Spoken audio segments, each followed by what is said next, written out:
May not need it, but it'll come in handy. I don't have to keep stopping to boil water to make coffee. I make it in the morning, hike the trail. I want some coffee. It's already made. I have this right here, which I have to spray my tent, my sleeping bag with it, gaiters. I haven't had time. The weather's been cold lately, so I'm hoping I can take this with me. And then once I get down to the hiker hostel down there in Georgia, I'll be able to set up my tent, spray it, and let it dry. Just keeps, ticks and insects and all that lovely stuff away from you. As you can see right there. So, and then the good old, God forbid, emergency first aid kit. Now, I have more than just a boo-boo kit in here. As you can tell, I also have medicines in here. I have a small button compass that actually works. I have a mirror. I have some medicines in here. I have ointments, creams.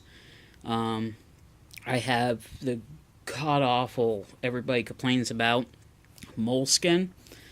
But, you know what?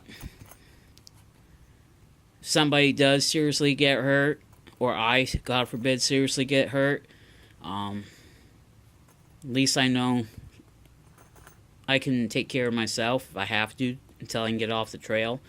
I know.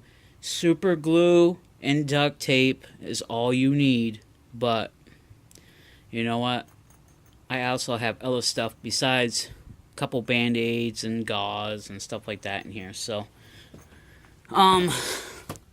emergency blanket. I can lay this down inside my tent because, as we know, when you first start off on the trail, it is still a little cold, and then when you get up into the White Mountains, New Hampshire, Vermont, Maine, it starts getting cold again. So you can use that to reflect heat back to you.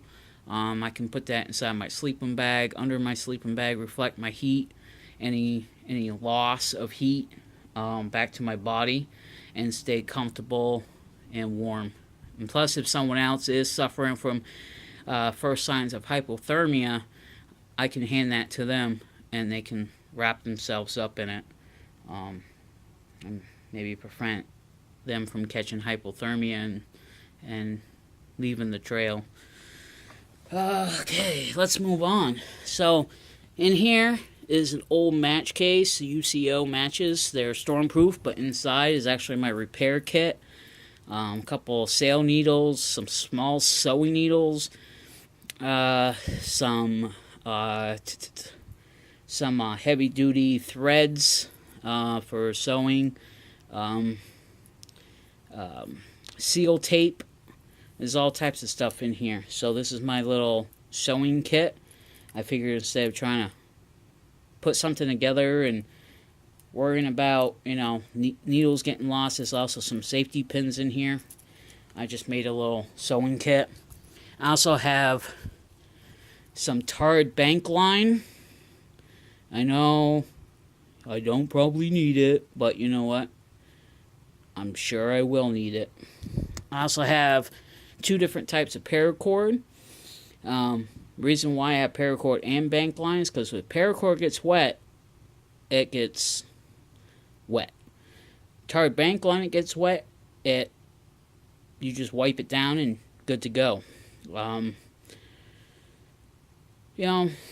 just rather be safe. I also have some strapping here. I think this is like 25 feet. Nylon strapping. I'd rather have this in case if I need to repair a strap on my pack or something, or get the repair buckles. I can use it to make straps to attach stuff to my pack. I also have some duct tape and some Gorilla tape. I know I probably don't need both, but one's thicker than the other. As we know, Gorilla Tape's a lot thicker. And then I just have some black duct tape. Then I have my carabinas, which I use for my tarp, which goes over my tent. Because when you're at trail days, it's nice to keep the sun off you, have a little spot to sit out. If it's raining, keep the rain off you. I can just clip these onto the grommets and loops and top that out. And then I have my bear bag carabiner. I can hook to my food bag, and this thing, I forget how many pounds it's rated for. I want to say probably 100, 200 pounds, somewhere around there. But it is kind of heavy, and everybody's probably going to say, oh, just use that blue one. But a raccoon can't get this one open. This is pretty hard to push back. This one, a raccoon could get that open. So, I don't know. We'll see. I was also told I don't need these. These are twist ties. These are what I was going to use to hold my trekking poles onto my bag. They're actually pretty light. I have 4 of them. You know, they're actually pretty light, and they compact down. And you can also engineer to make a cell phone stand. So when you're in your tent or something, you can shape it and make a little rest stand for your cell phone and watch movies or whatever you want to do. In here is a mesh bag. I have my silverware. I have my wood spoon. I have some dish soap. I have a pot scrubber. Well, not scrubber, but a scraper. I have salt and pepper in there. This is just, you know, other essentials for cleaning and eating with. Here I have another waterproof bag, toothbrush, toothpaste. I have a little package of wet wipes, some Gold Bond medicated powder for my feet. I have some Burt Bees hand lotion. And then inside this dry bag, I have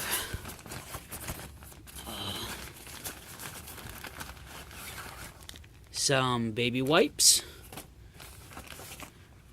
toilet paper,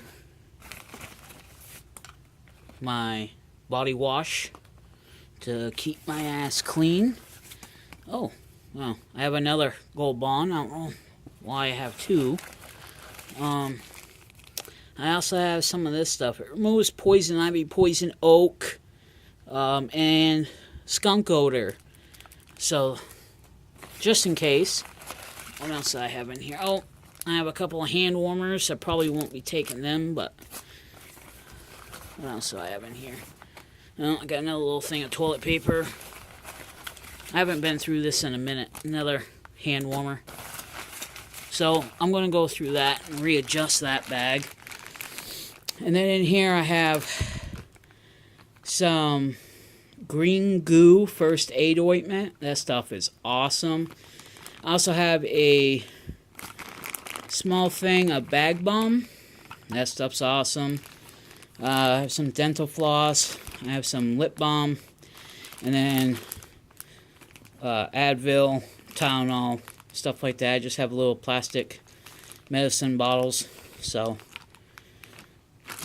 that's that. And then in this dry sack is, oh wow, almost at 25 minutes. So I have to make this will be a 3-part series. Is my camp towel. I actually have the small hand towel and then my full-size bath size camp towel. So one I'll use for keeping me clean on the trail, and then while I'm hiking, wiping my face and my head.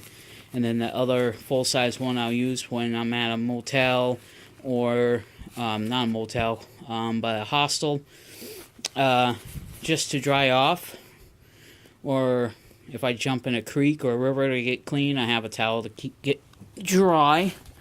I have a 50 or 55 gallon 4 mil or 5 mil trash bag, which will go inside my pack to help keep everything dry.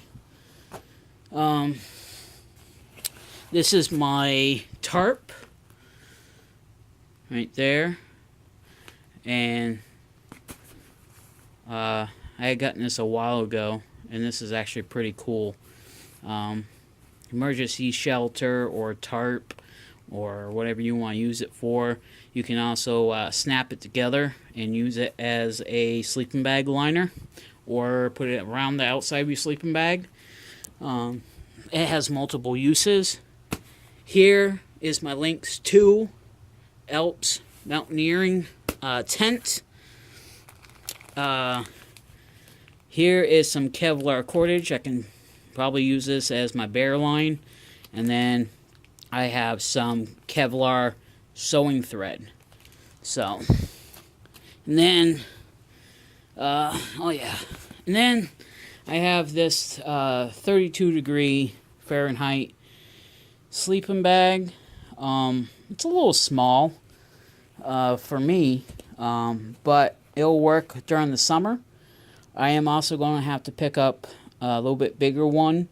I got this for Christmas along with my tent. The tent was a Christmas gift. This was an early birthday gift from a good friend of mine. But I'm going to pick up another sleeping bag for a little bit colder weather.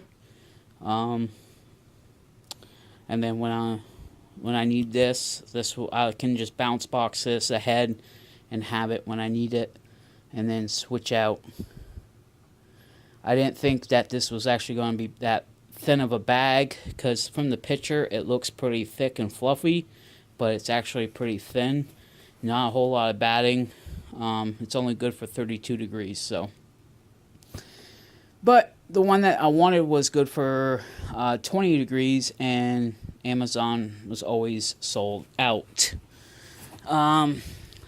Clothes. I got a pair of Realtree sock liners, and then I also have a pair of Fox River sock liners, and then I have so far one pair of Realtree merino wool socks.